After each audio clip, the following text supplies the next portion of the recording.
Namaskar. Welcome to EPG Pathshala. I am Pooja Kumari from Department of Zoology, University of Delhi. Today in this lecture, we will read about or study about gene knockout and gene knockdown.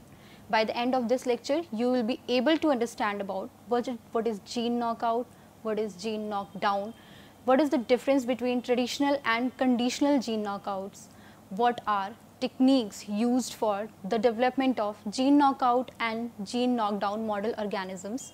For example, embryonic stem cells, polymerase chain reactions, RNA interference.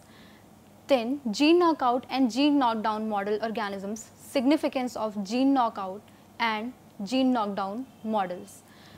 At the end of this lecture, we will summarize the particular lecture. So let's introduce the topic. A gene knockout organism is a genetically engineered organism that carries one or more genes in its chromosomes that have been inoperative or non-functional. These organisms are used in studying the function of particular gene by comparing knockout and normal individuals.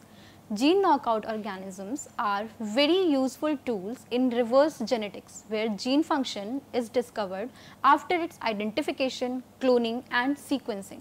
The cloned genes are knocked out or their expression is altered, and the resulting phenotypes are studied to find out the function of a gene.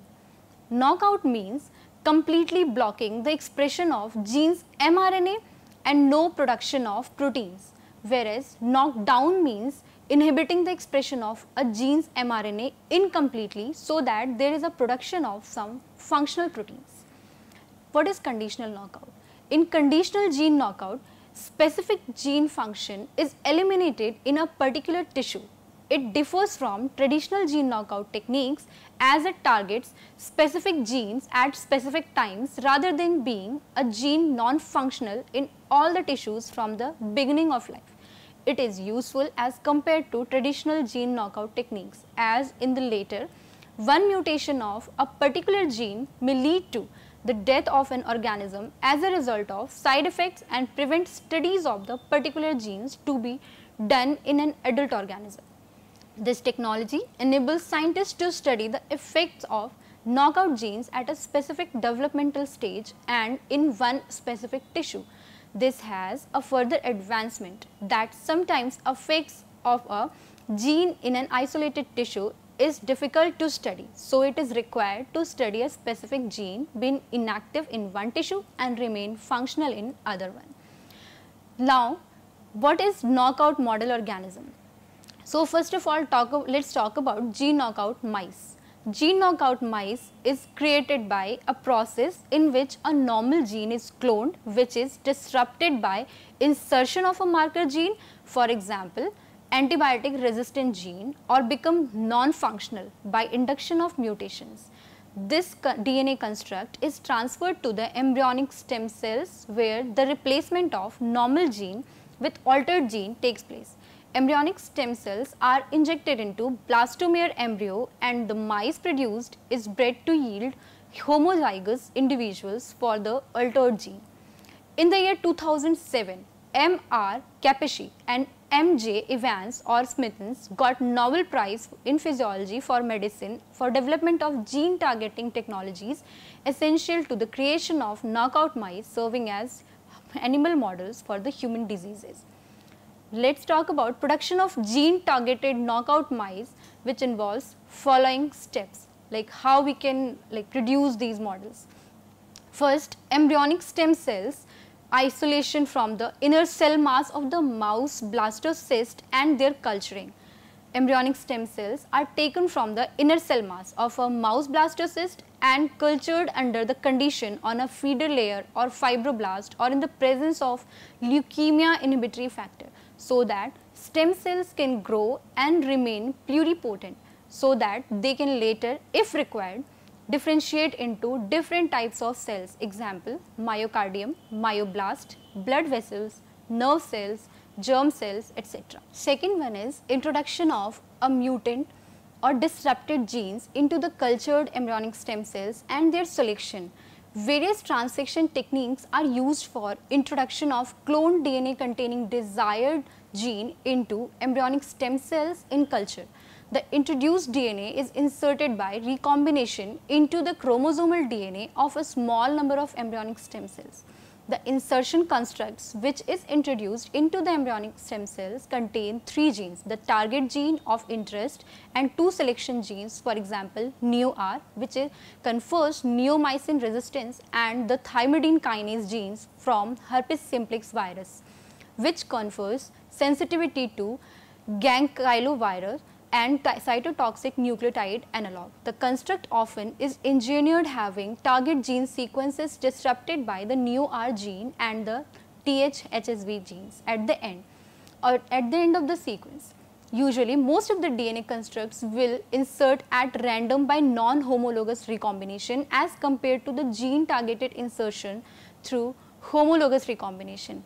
If homologous recombination occurs, only the target gene and the NEO-R gene will be inserted. In the case of non-homologous recombination, all the 3 genes will be inserted, that is the target gene, NEO-R gene and thymidine kinase gene. As a 2-step selection strategy is used to select the embryonic stem cells that have undergone homologous recombination, and as a result target gene is replaced by disrupted gene.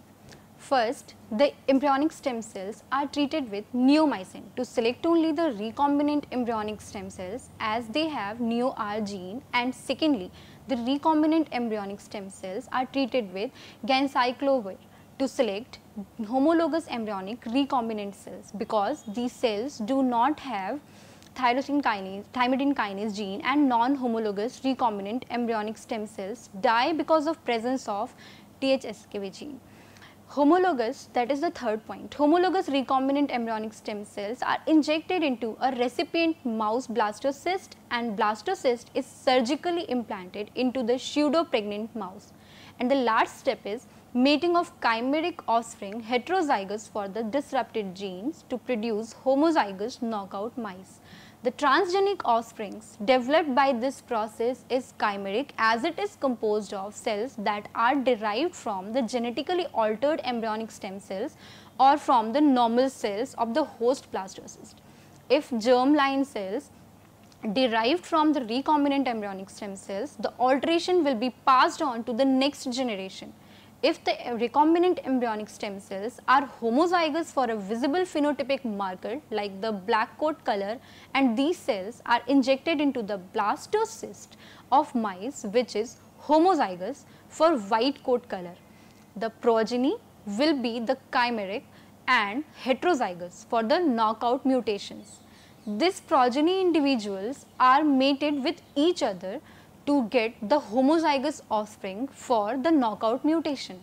Now let us talk about gene knockout in yeast. Gene knockout yeast can be developed by using PCR, that is polymerase chain reactions based strategies.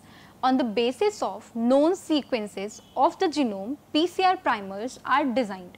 Artificial linear DNA deletion constructs, that is target vector, is designed and amplified using PCR primers.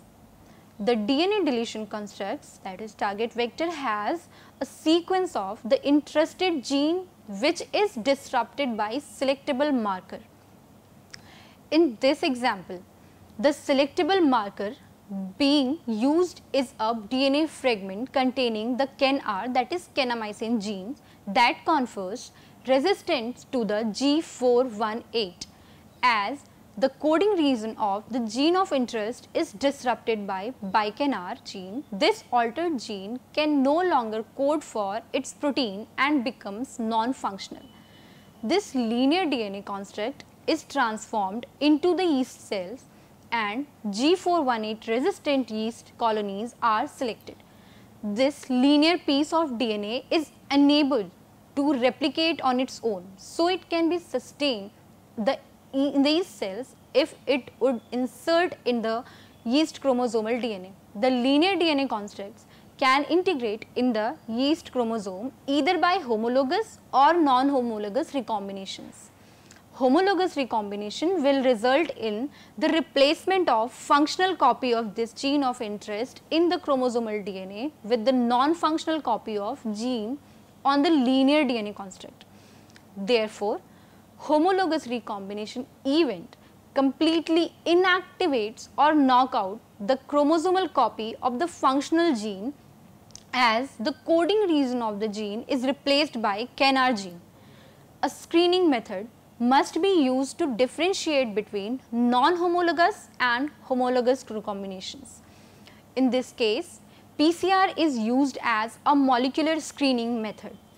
DNA is isolated from transformant yeast cells and PCR is done with the help of specific primers. 4 PCR primers are used, 2 from ends of the gene and other 2 within the gene. If gene is still present, it will produce DNA fragments of predictable sizes. If gene is deleted, no PCR products are going to be observed. Further, to confirm the deletion of gene, PCR primers specific for the CANR DNA fragments are used. If there would be deletion of the gene, predictable size of fragments corresponding to the CANR DNA fragments will be produced. Yeast is generally haploid, so knockout yeast will not have a second functional copy of the gene as in the case of diploid organisms. Therefore, the new mutant gene or cell will have a defect in the specific function of the knocked out gene. In knocked out gene is essential for the viability. The new mutant cells will die and no G418 resistant colonies will be recovered. Gene knockout approach is very efficient in yeast as homologous recombination is quite common in this organism, whereas in other organisms in which homologous recombination is rare, this method would need modifications to get positive results. Let's talk about gene knockout in Mycoplasma genitalium. Mycoplasma genitalium is a bacterium which is known to survive without host and has one of the smallest genome having about 500 protein coding genes. Transposons are used to make the gene knockout Mycoplasma genitalium. It is known that transposons are capable of moving from one place to the other place of the genome. If they get inserted in a gene, it is going to disrupt its function and gene becomes non-functional. About 2000 transposons insertions were generated, characterized and their position were assigned to the annotated genome. If transposome inserted into the essential gene, it results in non-viable bacteria. In this way, at least 100 essential genes were identified which are required for the bacterial cells to survive in the laboratory conditions. The goal was to identify minimum number of genes so that an artificial cell can be created. Knockdown model organisms, and what is knockdown? And it can be done by RNA interference. So, RNA interference is a normal cellular process in eukaryotes in which small regulatory RNA molecules silence gene expression in eukaryotes. It is known that RNA typically exists in single-stranded form, but unusual double-stranded RNA in the cells initiate the process of RNA interference. There are different sources of double-stranded RNA molecule. For example, some of the double-stranded RNA molecules are encoded by genes. These genes encode single-stranded RNA molecule, but complementary in different regions of single-stranded RNA molecule result in the formation of hairpin, which is double-stranded. Cellular proteins binds to the double-stranded RNA and cut it into small pieces. Slicer, a protein, binds to the short double-stranded RNA, unwinds one of the 2 RNA strands and discard it. The remaining short single-stranded RNA along with the slicer protein pairs with the complementary single-stranded RNA, and this new cellular RNA is the target of the RNA interference process. Due to pairing, either the translation of the mRNA is repressed or it is cleaved by slicer and pieces are degraded. In the both cases, the mRNA molecule becomes non-functional. There is a protein formation by the mRNA and the gene expression of the gene has been silenced at the translational level. Alternatively, an engineered gene can be used to produce a hairpin RNA transcript with double-stranded portion that can trigger the RNA interference process to silence a specific gene target. RNA interference can be used for silencing the gene expression, and it is very specific because it depends on the complementarity of small regulatory RNAs and target mRNA. RNA interference has been used as a desirable technique to knock down or knock out the expression of genes in various eukaryotes, including Caenorhabditis elegans, Drosophila mouse and plants.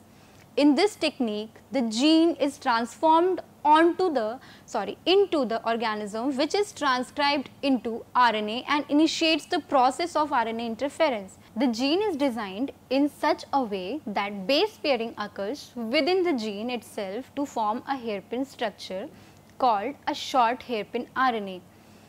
RNA interference is initiated by the double-stranded part of the hairpin structure. RNA interference approach has been used in Caenorhabditis elegans, either knock down or knock out the expression of about 20,000 protein coding genes, and resulting phenotypes were characterized.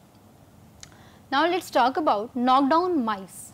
Transgenic mice with reduced expression of target genes has been created. The procedure includes cloning of a target sequence as an inverted repeat, which is separated by short spacer sequences. Transcription of this gene construct results in the formation of RNA transcript, which forms a short 90 to 21 base pair hairpin RNA, small for short hairpin RNA, due to intramolecular complementarity, which results in intramolecular base pairing. Pronuclear microinjection or viral vector like lentiviral vector is used to introduce this gene construct into mouse embryonic stem cells. The produced short RNA is targeted by the animal's dicer and risk proteins into siRNA to reduce the expression of target genes. The same technique has been used to create a variety of knockdown animals, including cows, pigs, goats, frogs and rats. It has been found that reduced expression of the target gene might impair the animal growth, so expression timing of short RNA would be controlled in the transgenic mice. A blocking sequence is inserted into the DNA construct between the sequence encoding the short RNA and the promoter that controls the expression of hairpin RNA, which results in the conditional knockdown. RNA polymerase termination signal is present in blocking sequence, and it has a marker gene such as GFP, which encodes green fluorescent protein under the control of its own promoter. Two LOXP sites in the same orientation are present on both sides of the blocking sequence, and after induced expression of Cre recombinase blocking, sequence is excised. Expression of the hairpin RNA is restored after removal of blocking sequence, and target gene in the mouse genome is downregulated. Let's talk about the significance of gene knockout and gene knockdown approach. Gene knockout animals, for example, knockout mice, are being used as model systems to study a wide range of processes in mammals, including development, physiology, neurobiology and immunology. They are used to study numerous human disorders from sickle cell anemia to heart diseases to many different types of cancer. Gene knockout organisms enable to monitor the effects of a particular gene, example obesity, heart diseases, arthritis, Parkinson's diseases, etc. Knockout organisms have been used to characterize genetic regulatory reasons to establish link between mutant phenotypes and particular transcriptional units. This may lead to the discovery of the next generation of therapies for curing numerous diseases based on novel targets from the human genome.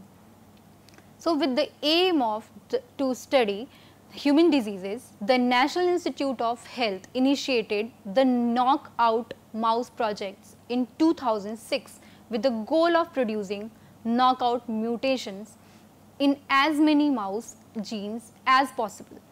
This project has been further expanded to the North American Conditional Mouse Mutagenesis project and is working together with the European Conditional Mouse Mutagenesis project to produce at least one knockout mutation of about 20,000 genes in the mouse genome.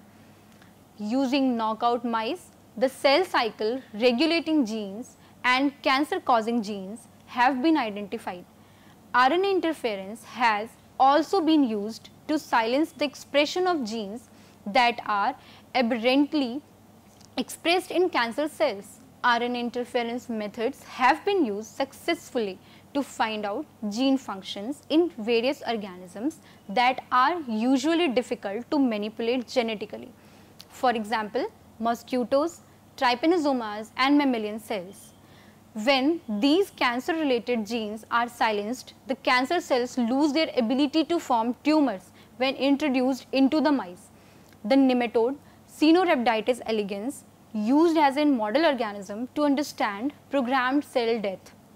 With the help of a gene deletion approach, a yeast knockout project is completed in which each gene has or is deleted or become non-functional by replacing with a mutant form. Using this approach, essential genes have been identified as their deletion leads to non-viable cells. Non-essential genes have also been identified in this project as their deletion results in viable cells. This approach also helps in assigning function to a particular gene and therefore is an important tool in reverse genetics. Consequently, genes involved in events of cell cycle, meiosis, DNA replication, transcription, translation to name a few of have been identified. There are certain limitations of the knockout or knockdown methodology. The experimental success is low as many knockout mice die at embryonic stage before they can be used as model organisms for the experimentation process. It is very cost effective and increased cost is required with genetically altered organism care. Ethical issues and objections are associated with the use of embryonic stem cells. Another problem is the deferred function of a gene in embryo and developing embryo. Knockout or a knockdown have a specific gene which may be having different observable results in model organisms and in humans. For example, mutation in P53 genes associated with the cancer and tumors. Let's summarize this topic. A gene knockout organism is a genetically engineered organism that carries one or more non-functional genes in its chromosome. In this organism, there is no production of proteins encoded by the particular gene. On the other hand, in a gene knockdown organism, there is reduced expression of the gene and it is not completely non-functional. Various molecular techniques have been used including embryonic stem cell techniques, PCR and RNA interference to create knockout or knockdown model organisms. For example, gene knockout mice, gene knockout yeast, gene knockout Mycoplasma genitalium, gene knockdown Caenorhabditis elegans, Drosophila to name a few. Gene knockout and gene knockdown model organisms are important to understand the function of a particular gene in reverse genetics to study numerous human disorders. This may be helpful in development of therapies for curing various diseases based on gene analysis of human genome. Thank you.